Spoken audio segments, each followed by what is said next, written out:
and then the one that follows, we're going to be focusing on the macroeconomic objective of low and stable inflation.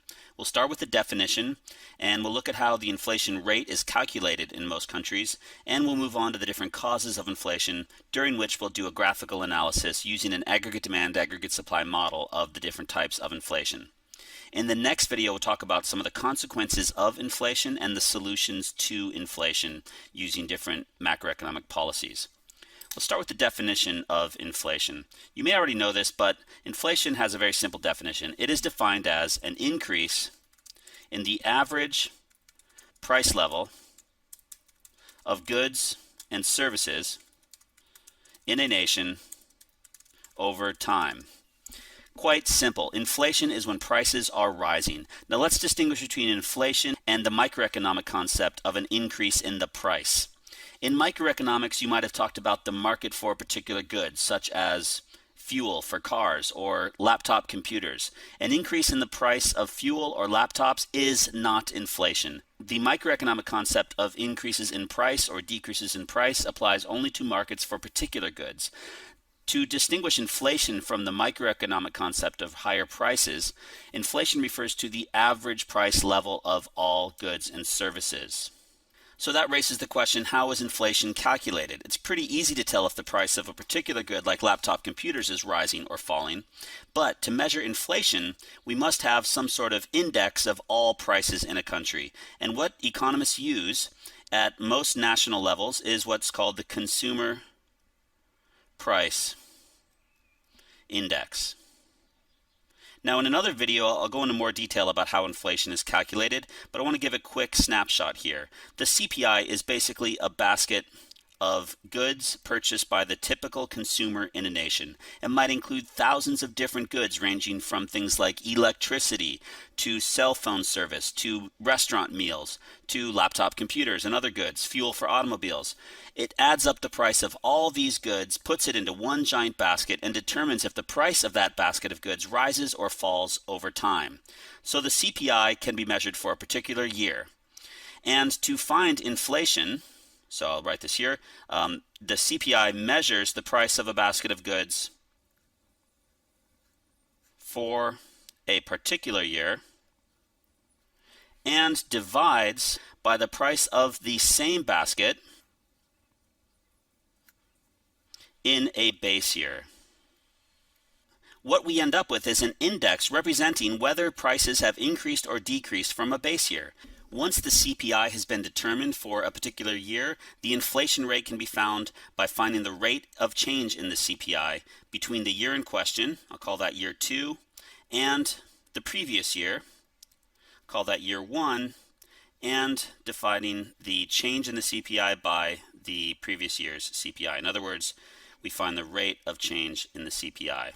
Multiply this by 100, and what we get is a percentage that represents the inflation rate.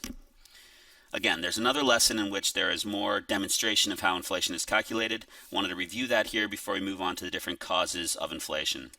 So we're going to look at a graph to distinguish between the two different types of inflation that a country might experience. Of course, we'll be using our standard aggregate demand, aggregate supply graph, which has price level on the vertical axis and real GDP on the horizontal axis. We'll put our long run aggregate supply curve, vertical at the full employment level of output, call that LRAS.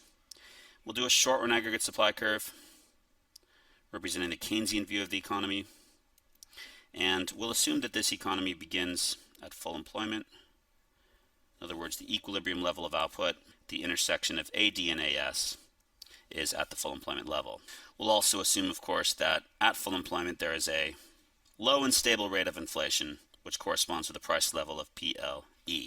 Now, when an economy is in equilibrium, there are only two things that can cause inflation to increase, and that's either an increase in aggregate demand or a decrease in aggregate supply. Let's look at demand pull inflation first. Let's define it down here, and then we'll illustrate how it looks on our graph.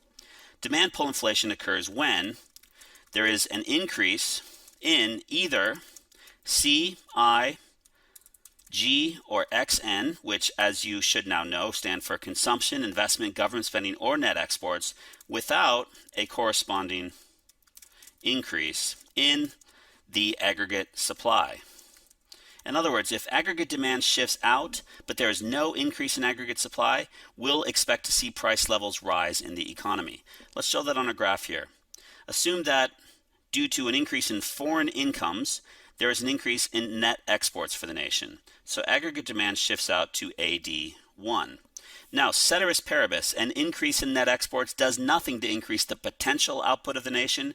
It doesn't increase the productivity of workers. It doesn't increase the quality of technology or capital goods in the nation. All it does is creates more demand for the nation's goods and services. So as we can see, there is a movement along the short-run aggregate supply curve, causing a short-run increase in output to a level beyond full employment.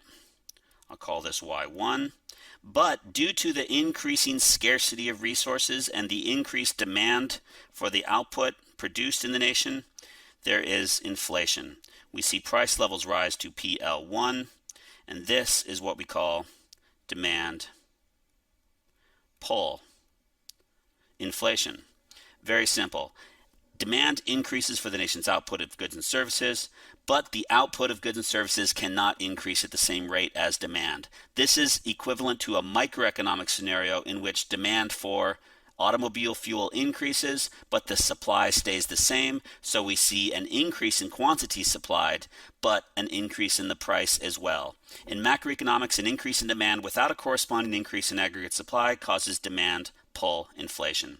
So that's one scenario, one cause of inflation in a nation's economy. Another cause of inflation is what we call cost push inflation.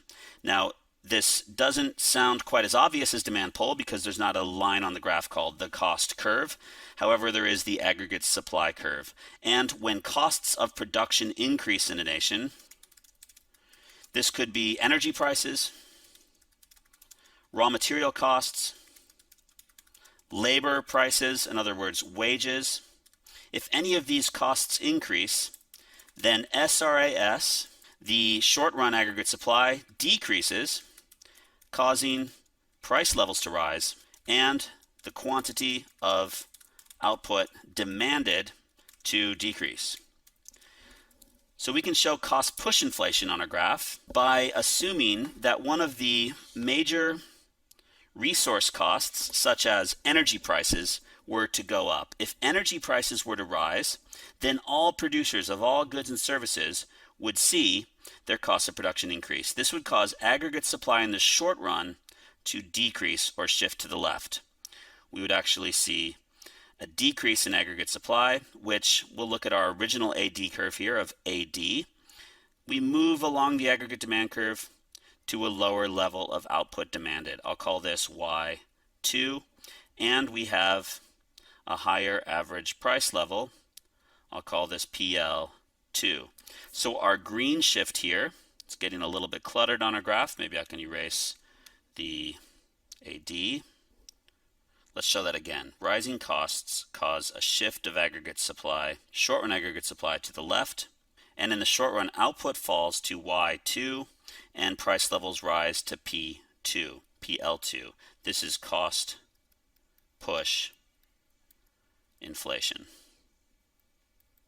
Rising costs of production have increased the average price level to PL2, and at the same time output has actually fallen. So one of the main differences, as you can see, between cost push and demand pull inflation is that when there's demand pull inflation, there's actually a short run increase in national output. However, in the case of cost push inflation, there's a short run decrease in national output. So if we had to compare and contrast cost push inflation and demand pull inflation, one of the differences is that cost push inflation usually leads to what we call stagflation. Now this is a fancy word for saying stagnant economic growth. In other words, growth has fallen to zero or maybe even negative, and inflation. Stagflation is another word for cost push inflation, actually. Anything that causes short and aggregate supply to decrease will cause the economy to stagnate and cause inflation. In contrast, an increase in aggregate demand causes short-run economic growth and inflation. So what happens in the long run as a result of both cost push and demand pull inflation?